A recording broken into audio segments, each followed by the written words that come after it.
Breaking news. Nampally CBI కోర్టులో మాజీ CM YCP అధినేత వైఎస్ జగన్ విచారణ ముగిసింది. ఈ సందర్భంగా 30 నిమిషాల పాటు కోర్టులోనే ఉన్నారు జగన్. దీంతో జగన్ అపియరెన్స్ రికార్డ్ చేయడంతో పాటు పిటిషన్ ముగించింది నాంపల్లి కోర్టు. కేవలం 3 నిమిషాల పాటు మాత్రమే జగన్ కేసు విచారణ జరిగింది.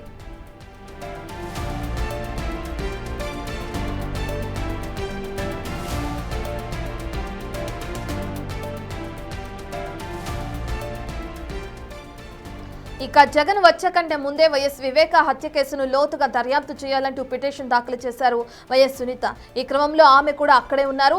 అయితే ఆమెతో జగన్ మాట్లాడకుండా వెళ్లిపోయినట్లుగా తెలుస్తోంది.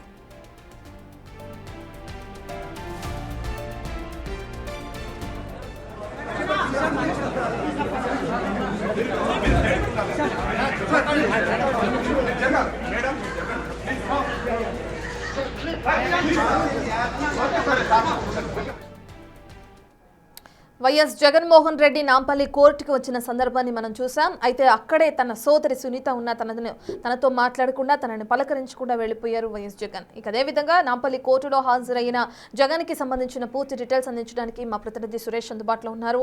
సురేష్, కోర్టులో విచారణలో భాగంగా ఏ విధంగా కోర్టు విచారణ జరిగిందనుకోవచ్చు? నెక్స్ట్ వాయిదా ఎప్పుడనే డీటెయిల్స్ తెలిసినాయా? సంబంధించిన డీటెయిల్స్ ఏ విధంగా ఉన్నాయనుకోవచ్చు సురేష్? అంటే జగన్మోహన్ రెడ్డి ఈ మధ్యకాలంలోనే యూరోప్ పర్యటనకు వెళ్ళాడు. యూరోప్ పర్యటన తర్వాత వ్యక్తిగతంగా హాజరు కావాలంటూ కూడా సిబిఐ కోర్టు ఆదేశాలు జారీ చేయడం జరిగింది. ఈ నెల 21 లోపు ఎప్పుడైనా వచ్చి హాజరు కావచ్చు అని చెప్పేసి సిబిఐ కోర్టు చెప్పడంతో ఈరోజు జగన్మోహన్ రెడ్డి వ్యక్తిగతంగా సిబిఐ కోర్టులో హాజరు కావడం జరిగింది. తన అపీరెన్స్ను ఇచ్చి ఆ తర్వాత వెళ్ళారు. కానీ జగన్మోహన్ రెడ్డి సిబిఐ కోర్టులో 30 నిమిషాల పాటు కోర్టు హాల్లోనే కూర్చోవాల్సి వచ్చింది. ఆ తర్వాత ఆ సందర్భంలో వేరే కేసు నడుస్తుంది కాబట్టి 30 నిమిషాల పాటు జగన్ని కోర్టు హాల్లోనే కూర్చోబెట్టడం జరిగింది. ఆ తర్వాత ఆయన కేసు వచ్చిన సందర్భంలో కేవలం 3 నిమిషాల్లోనే ఆయన కేసు విచారణ ముగిసింది. ఆ తర్వాత తిరిగి వెళ్ళడం జరిగింది. అయితే జగన్మోహన్ రెడ్డి కోర్టుకు వచ్చిన సందర్భంలో ఇక్కడ ఒక సంఘటన జరిగింది.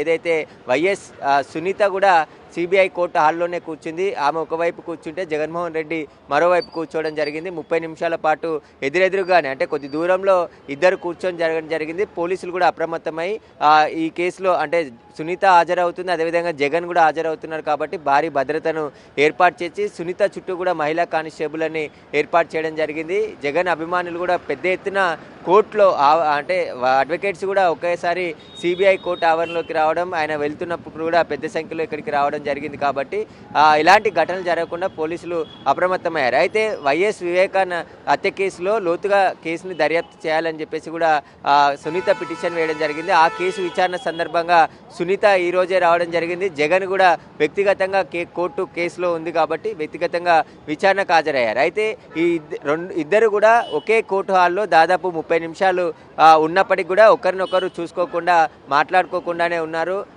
సునీత ఒకవైపు కూర్చుంటే జగన్ మరొక వైపు కూర్చోవడం జరిగింది. జగన్ వెళ్ళిపోయిన తర్వాత సునీత వెళ్ళి మళ్ళీ కేసు ఇంకా హీరింగ్ ఉంది కాబట్టి మళ్ళీ సిబిఐ కోర్టుకు వచ్చి ప్రస్తుతం సిబిఐ కోర్టులోనే సునీత ఉంది. ఆమెకు సంబంధించిన పిటిషన్ పైన ఈరోజు విచారణ ఉంది కాబట్టి ఆ కేసు పనిపైన సునీత రావడం జరిగింది. అయితే దాదాపు 30 నిమిషాలు ఇద్దరు కూడా కొద్ది దూరంలో ఎదురెదురు కూర్చున్నప్పటికీ కూడా ఎవరు కూడా పలకరింపులు కానీ మాట్లాడుకోవడం కానీ జరగలేదు. సునీత గతంలో అనేక ఆరోపణలు చేసింది.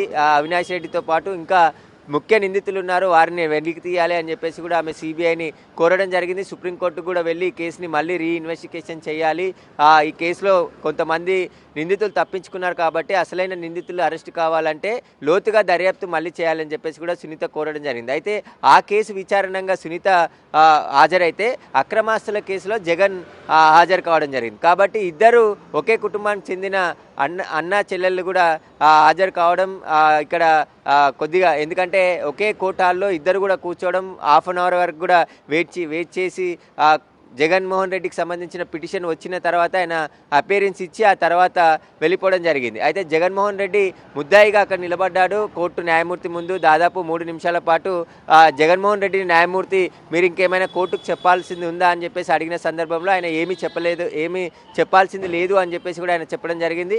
ఆ తర్వాత జగన్మోహన్ రెడ్డి న్యాయవాదిని కూడా న్యాయమూర్తి అడగడం జరిగింది, ఏమైనా మీరు చెప్పాల్సింది ఉందా అని చెప్తే వాళ్ళు కూడా ఏం లేదని చెప్పడంతో అపీరెన్స్ తీసుకొని వెంటనే ఈ పిటిషన్ని ముగించింది. దానికి సంబంధించి ఆయన వ్యక్తిగతంగా హాజరయ్యాడు కాబట్టి ఇప్పటి వరకు ఉన్నటువంటి ఆ పిటిషన్ని క్లోజ్ చేయడం జరిగింది. కాబట్టి జగన్ వెళ్ళిపోయాడు. ఇంకా ఆ కేసుని మళ్ళీ రెగ్యులర్ ట్రయల్స్ ఏవైతుంటాయో అవి ఈ నెల 28న మళ్ళీ జరుగుతుందని చెప్తున్నారు. ఆ సందర్భంలో జగన్ రావచ్చు రాకపోవచ్చు కూడా అని తెలుస్తుంది. కాబట్టి ఈ రోజు వరకు మాత్రమే జగన్ ఆ కోర్టుకి ఆ వ్యక్తిగతంగా హాజరు కావాలని పిటిషన్ ఏదైతుందో ఆ పిటిషన్కి సంబంధించి ముగిసింది కాబట్టి కోర్టు కూడా తోసిపుచ్చింది కాబట్టి మళ్ళీ విచారణకు జగన్ రాకపోవచ్చు. జగన్ తరపు న్యాయవాదులే విచారణకు వచ్చే అవకాశం కనబడుతుంది. కానీ కొన్ని సంవత్సరాలుగా ఈ కేసు కొనసాగుతుంది. 2013 కంటే ముందు నుంచి కూడా కేసు కొనసాగుతుంది. అప్పటి నుంచి బెయిల్ పైనే జగన్ బయట ఉన్నాడు. సీఎంగా కూడా బెయిల్ పై బయట ఉండి 5 సంవత్సరాలు పరిపాలన చేశాడు.